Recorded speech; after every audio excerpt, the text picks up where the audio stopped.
मैं डॉक्टर इरशाद अली खान, सहाचार्य राजनीति विज्ञान, राजकीय बांगड़ महाविद्यालय डीडवाना में कार्यरत हूँ। आज हम संविधान सभा के दृष्टिकोणों में विशेष रूप से जो पहले पढ़ा उसके आगे का भाग पढ़ेंगे, जिसमें भारत के भावी राजनीतिक व्यवस्था के संदर्भ में संविधान सभा की जो अवधारणा है उनका अध्ययन करेंगे। पहले हमने जैसे प्रस्तावना मौलिक अधिकारों का अध्ययन कर लिया था, अब हम नीति निर्देशक सिद्धांतों का अध्ययन करेंगे। संविधान सभा के चौथे अध्याय में सन्निहित धाराओं अनुच्छेदों पर विवाद 19, 22, 23, 24 और 25 नवंबर 1948 को हुआ और अंतिम दिन सभा ने उसे स्वीकृति प्रदान कर दी।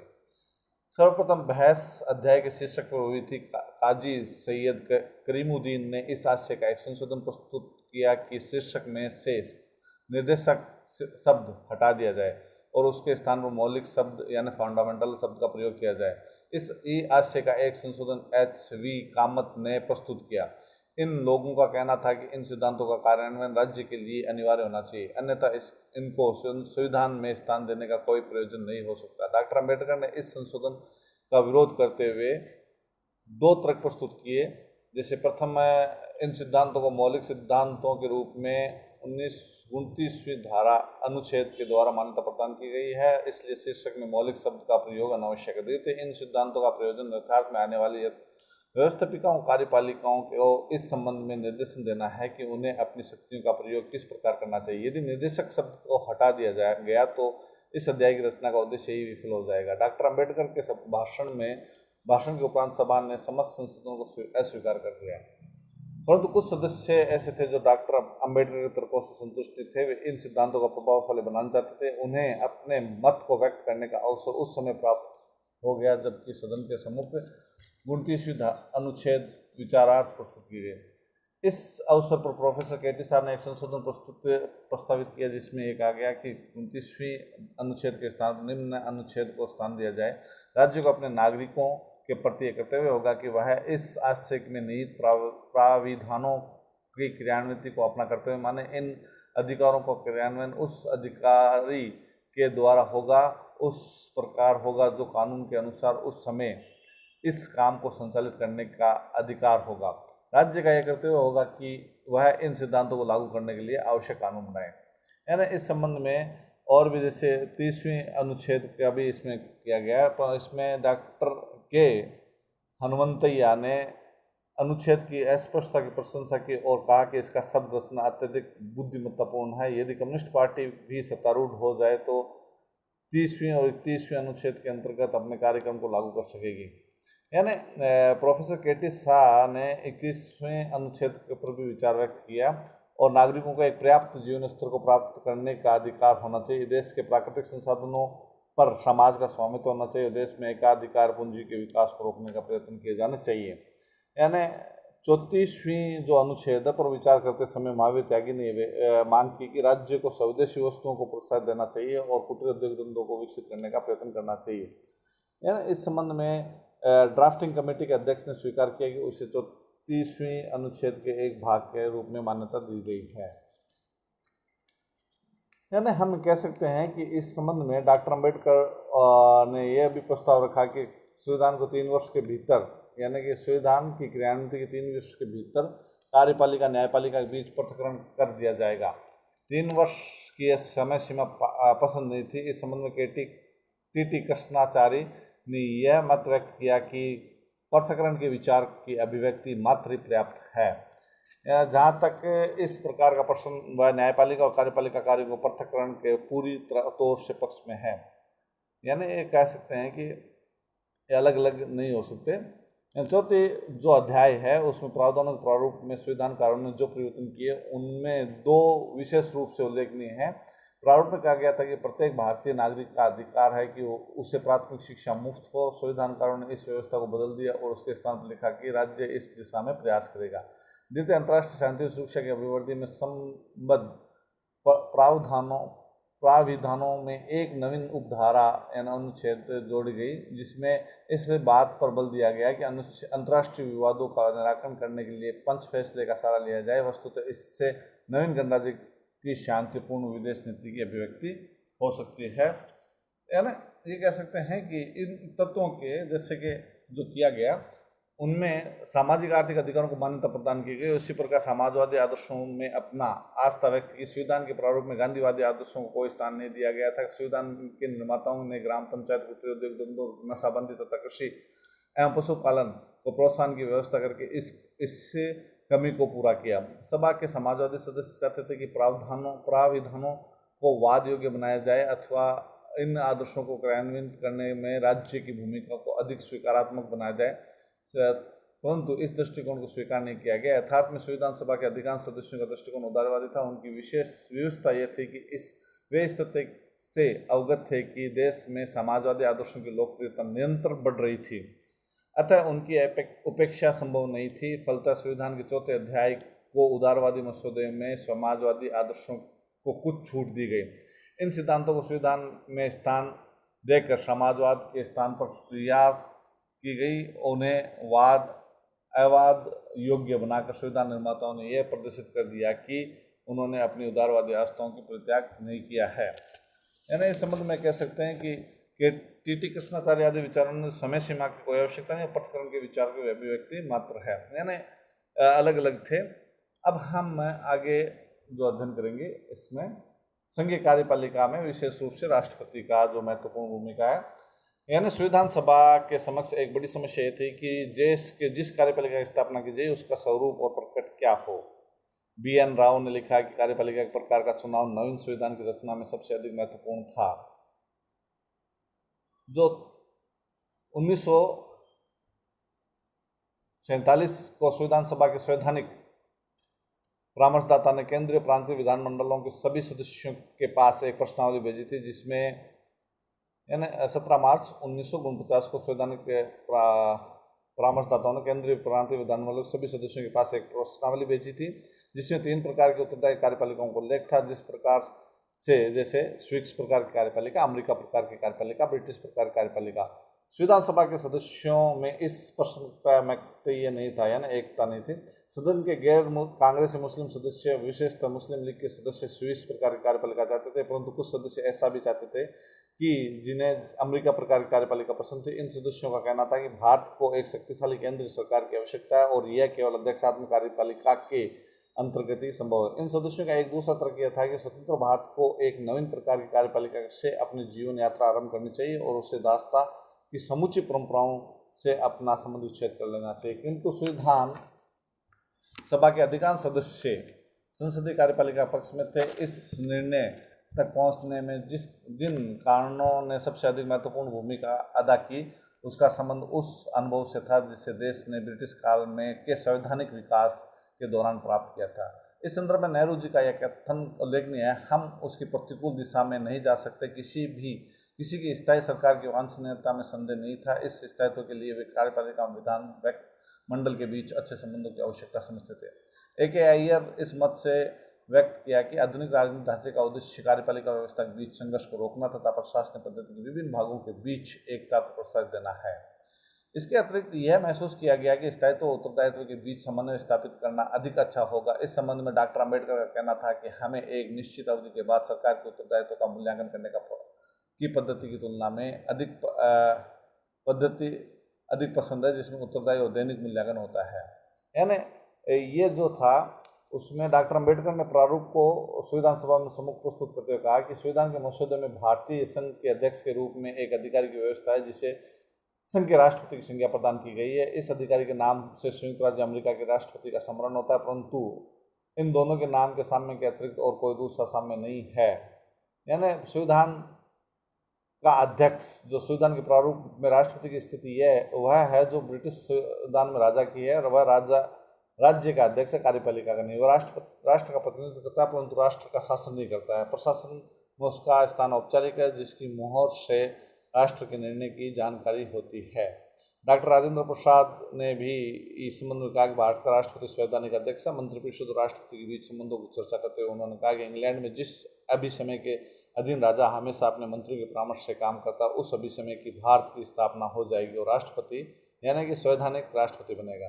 यानी वह सभी मामलों में संवैधानिक अध्यक्ष रहेगा। यानी नाममात्र कार्यपालिका नहीं बनाना चाहते थे, परंतु नेहरू जी ने कहा कि हमने उसे वास्तविक शक्ति प्रदान नहीं की, परंतु हमने उसके पद को महान सत्ता और सम्मान बनाया। राष्ट्रपति का निर्वाचन के संबंध में भी कई प्रकार के दृष्टिकोण उत्पन्न हुए, जिसमें राष्ट्रपति को एक तो मत था कि वैक्स मताधिकार के आधार पर निर्वाचित किया जाए, दूसरा यह था कि संसद के सदस्य दोनों सदस्य निर्वाचक मंडल के रूप में कार्य करें। इन दोनों दृष्टिकोण के बीच एक समझौता हो गया। निर्वाचन मंडल में केंद्रीय संसद के दोनों सदनों के अतिरिक्त राज्य की विधानसभाओं के सदस्यों को भी सम्मिलित किया गया। निर्वाचित सदस्य इसमें भाग ले सकते हैं। इसके पीछे रीजन था कि वैक्स मताधिकार इतनी बड़ी जनसंख्या में करना असंभव था, और दूसरा कारण यह था कि वैक्स मताधिकार यदि कर लिया जाए तो उससे जो स्थिति थी, जो प्रधानमंत्री राष्ट्रपति के बीच में विवाद उत्पन्न हो सकता था, और चुनाव में अधिकारियों की संख्या ज़्यादा करनी पड़ती थी, इसलिए ये संभव नहीं था। डॉक्टर अम्बेडकर ने इस संबंध में कहा कि यह बात कुछ अटपटी सी होगी कि राष्ट्रपति को व्यापक मताधिकार के आधार पर निर्वाचित किया जाए, फिर भी कोई वास्तविक शक्ति ना दी जाए। ये निश्चित किया गया कि राष्ट्रपति का निर्वाचन मंडल द्वारा किया जाएगा, जिसमें संसद के दोनों सदनों के निर्वाचित सदस्यों के अतिरिक्त राज्य विधानसभाओं के निर्वाचित सदस्य भी हों, और निर्वाचन अनुपातिक प्रतिनिधित्व प्रणाली के आधार पर की जाए। ये उठाया गया मुद्दा, यानी कि बिहार के एक प्रतिनिधि श्याम नंदन शाह ने राष्ट्रपति के निर्वाचन के लिए नियमित किए जाने वाले निर्वाचक मंडल के राज्य के विधानसभा परिषदों को स्थान न दिए जाने पर आपत्ति व्यक्त की थी। राष्ट्रपति की शक्तियों के बारे में, आपातकालीन शक्तियों के बारे में भी विवाद उठा, और आपातकालीन शक्तियों के संदर्भ में ये कहा गया कि राष्ट्रपति यानी कि आपातकालीन शक्तियां संविधान सभा के एक उग्र विवाद का आधार बने, और एच.वी. कामत ने संसार के अन्य लोकतांत्रिक संविधानों में इस प्रावधान का समांतरण मिलना कठिन है। इसमें मिलती जुलती व्यवस्था जर्मन के वाइमर संविधान में की गई थी। उन्हीं का लाभ उठाकर हिटलर ने जर्मनी में लोकतंत्र की हत्या कर दी। दो आपत्तियां थी। प्रथम, अलोकतांत्रिक, और द्वितीय विसंगवाद के सिद्धांत के प्रतिकूल है। इन दो आगे यहाँ पर, और इसमें ऑस्ट्रेलिया के संविधान और अमेरिका और ऑस्ट्रेलिया दोनों के संविधानों की व्यवस्था जो ये कहती है कि राष्ट्रपति को दे दी जा सकती हैं, संसद के प्रति उत्तरदायी केंद्रीय मंत्रिमंडल को दी जाए। औचित्य प्रतिपादित करते हुए उन्होंने कहा कि ए.के. एयर ने, हम गंभीर और कठिन समय में होकर गुजर रहे हैं। इकाइयों के आकार विभिन्न हैं, और कुछ इकाइयों में उत्तरदायी शासन बहुत दिनों से काम नहीं कर रहा है। इन परिस्थितियों में संविधान के सुचारू एवं स्वस्थ कार्यान्वयन के लिए आवश्यक है कि केंद्र की तरफ से कुछ प्रतिबंध हो, ताकि लोग अपने उत्तरदायित्व को पहचान सके, उत्तरदायी शासन व्यवस्था को समुचित रूप से चला सके। इस आधार पर उन्होंने दावा किया कि प्राविधान राज्यों की स्वायत्ता के मार्ग में बाधक नहीं, अपितु उसे प्रभावशाली बनाना में साधक है। डॉक्टर अम्बेडकर ने स्वीकार किया कि इन व्यवस्थाओं के दुरुपयोग की संभावना से इनकार नहीं किया जा सकता, परंतु दुरुपयोग की संभावना तो संविधान के अन्य प्राविधानों के बारे में भी लागू होती है। उन्होंने ऐसा व्यक्त कि इस व्यवस्थाओं में कभी भी कार्य रूप में परिणत नहीं किया जाएगा। यानी इस प्रकार से हम ये कह सकते हैं। इसके बाद में हम संघीय कार्यपालिका की मंत्रिपरिषद का अध्ययन करते हैं। तो मंत्रिपरिषद में के संदर्भ में जो बताया गया है, संविधान सभा ने संसदीय कार्यपालिका के सिद्धांत को पहले से ही मान्यता प्रदान कर दी थी। ऐसी स्थिति में स्वाभाविक संविधानकार ऐसी मंत्रिपरिषद की व्यवस्था करना चाहते थे जिसका अध्यक्ष प्रधानमंत्री होता। वस्तुतः इस आशय का सुझाव उन्हें संवैधानिक परामर्शदाताओं ने दिया था। राष्ट्रपति को उसके कार्यों के संपादन में सहायता और परामर्श देने के लिए एक मंत्रिपरिषद होगी, जिसका अध्यक्ष प्रधानमंत्री होगा, जो राष्ट्रपति के उन कार्यों को छोड़कर जिनके निष्पादन में वह अपने विवेक का प्रयोग करने को स्वतंत्र है, अन्य सभी कार्यों में सहायता कर देगी। यहाँ ये बात ध्यान में रखने योग्य है कि उपयुक्त सुझावों में कहीं यह नहीं कहा गया है कि मंत्रिपरिषद अपने कामों के लिए संसद के प्रति उत्तरदायी होगी। कालांतर में सभा ने इस कमी को पूरा कर दिया और सदन में मंत्रियों की योग्यता संबंधी प्राविधान भी पर्याप्त विवाद का आधार बना। यानी कुछ ने कहा कि योग्यता होनी चाहिए, जैसे कि एक विद्वान महावीर त्यागी जो सदस्य थे, उनका मंत्री के लिए कुछ शैक्षणिक योग्यता होनी चाहिए, और इसका सुझाव नहीं माना गया। और के.टी. शाह और एच.वी. कामत ने कहा कि नियुक्ति के समय मंत्री अपनी आर्थिक स्थिति का ब्यौरा प्रस्तुत करें। डॉक्टर अम्बेडकर ने इन सुझावों के उपदेयता में संदेह व्यक्त किया था। और इसके बाद में हम देखते हैं संघीय संसद के बारे में। यानी संघीय संसद संविधान सभा ने देश के लिए एक संघीय कार्यपालिका व्यवस्था की थी, अतः ये इस प्रकार से देश के प्रशासन में संसद का स्थान निश्चित हो चुका था। परंतु संसद के संबंध में कुछ प्रश्न थे जिनका समाधान आवश्यक था। पहला प्रश्न था कि संसद एक सदनात्मक हो अथवा द्विसदनात्मक। संवैधानिक परामर्शदाता ने अपने स्मरण पत्र में द्विसदनात्मक व्यवस्था की सिफारिश की थी। उन्हीं के शब्दों में संघ की विधायी शक्ति राष्ट्रपति और दोनों सदनों के सीनेट और प्रतिनिधि सदन सभा में निवास करेगी। यानी संविधान सभा में कुछ सदस्यों से द्विसदनात्मक विधानमंडल के सिद्धांत की आलोचना की और कहा कि द्वितीय सदन प्रगति के पहिए में अवरोधक है। फलतः उन्होंने एकात्मक विधानमंडल के लिए संशोधन प्रस्तुत किया। एन गोपाल स्वामी अयंगर ने इस दृष्टिकोण को विरोध किया और द्विसदनात्मक विधानमंडल के औचित्य को प्रतिपादन किया। जो गोपाल स्वामी अयंगर ने कहा कि संसार में जहाँ कहीं भी कुछ महत्व के संघीय राज्य पाए जाते हैं वहाँ सभी राज्य के द्वितीय सदन की आवश्यकता अनुभव किया गया है। आखिर हमें इस प्रश्न पर विचार करना है कि क्या उसके द्वारा किसी उपयोगी कार्य का निष्पादन होता है। हम द्वितीय सदन से अधिक ये अपेक्षा करते हैं कि वह महत्वपूर्ण विषयों पर सम्मानपूर्ण तरीके से विवाद करे और ऐसे कानूनों पारित होने में उस समय तक देरी लगाए जिन्हें परिस्थितियों से उत्पन्न भावावेशी में सोचा गया हो। उन्हें उस समय तक पारित ना होने दे जब तक कि भावावेशों में शीतलता ना आ जाए, उन पर शांत वातावरण में पूर्ण विचार न हो सके। हम इस बात को ध्यान रखेंगे कि संविधान में इस बात की व्यवस्था की जाए कि जब भी किसी महत्वपूर्ण विषय पर ध्यान रखेंगे कि संविधान इस बात की व्यवस्था की जाए, यानी महत्वपूर्ण विषयों पर ध्यान रखेंगे कि संविधान में इस बात की व्यवस्था की जाए। राज्यसभा के विवाद उत्पन्न हो जाए, लोकसभा दृष्टिकोण हावी हो, अतः वित्तीय सदन के अस्तित्व में हमें जो उपलब्ध होगा वह साधन होगा। यानी इतना बड़ा बहुत ज़्यादा उन्होंने इस पर बहस की और संघीय कार्यपालिका के बारे में, द्वितीय सदन के बारे में जयप्रकाश नारायण ने भी सुझाव दिया कि सदन एक सदनीय होना चाहिए, परंतु केटी शाह ने अन्य मनुष्य ने इसका विरोध किया था।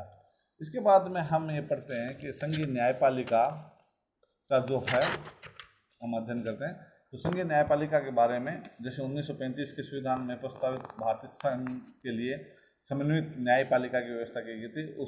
उसमें संघ में शामिल होने वाली समस्त इकाइयों के उच्च न्यायालयों के ऊपर एक संघीय न्यायालय का प्रावधान था, परंतु उस संविधान में संघीय न्यायालय अपील का अंतिम न्यायालय नहीं था, परंतु स्वतंत्र भारत के संविधान में उसे सिविल तथा फौजदारी मुकदमों की अपीलों को अंतिम न्यायालय बनाकर न्यायपालिका के संबंध में प्रक्रिया रखा गया।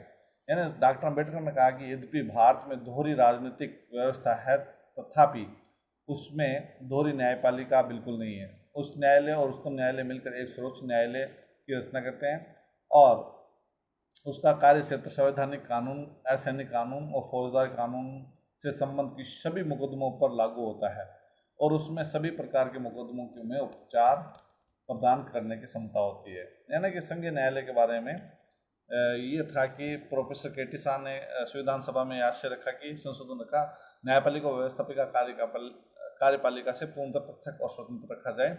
के मुंशी ने अमेरिका में जहां पृथककरण के सिद्धांत को स्वीकार किया गया, ऐसे बहुत से न्यायिक अधिकार जिन्हें कार्यपालिका प्रशासनिक अभिगम में निहित किया जाए।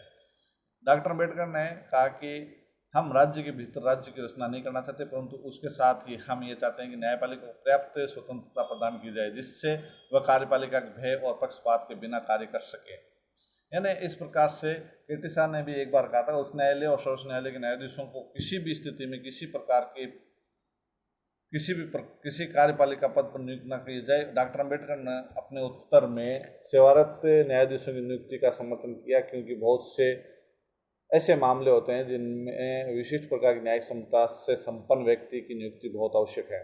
यानी ये अलग अलग विद्वानों ने अलग अलग कहा। उपराष्ट्रपति पद के बारे में भी कहा। केटी शाह और मोहम्मद ताहिर चाहते थे कि राष्ट्रपति उपराष्ट्रपति का चुनाव समान रीति से हो। डॉक्टर महबूब अली बैग उपराष्ट्रपति की पदच्युति के संबंध के लिए दोनों सदनों के 2/3 मतों की व्यवस्था चाहते थे। मोहम्मद ताहिर चाहते थे कि उपराष्ट्रपति को हटाने के लिए उसे सूचना 30 सदस्यों के हस्ताक्षर बिना प्रभावी न हो।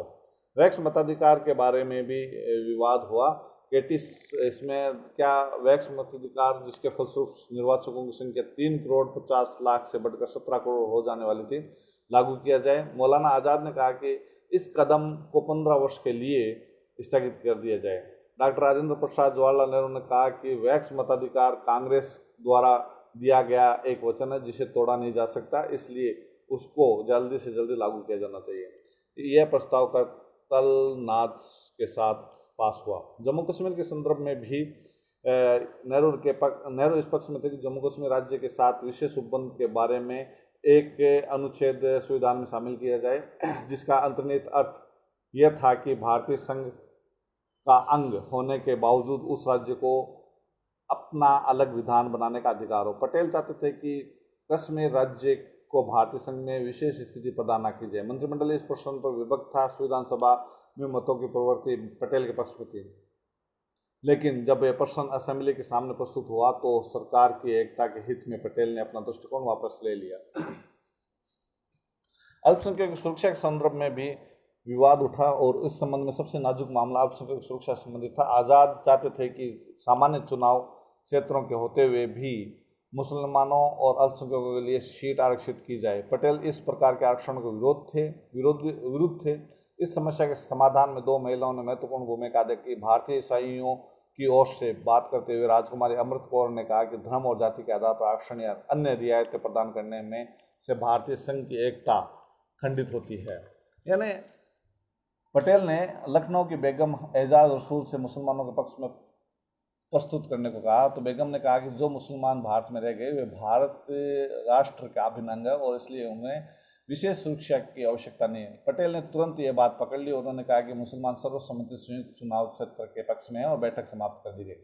यानी अन्य में आम व्यवस्था में कह सकते हैं प्रावधानों के संबंध में संविधान निर्माताओं द्वारा अपनाए गए दृष्टिकोण ये नितांत स्पष्ट है कि संविधान निर्माता सिद्धांतवादिता के स्थान पर व्यवहारिकता से प्रेरित थे।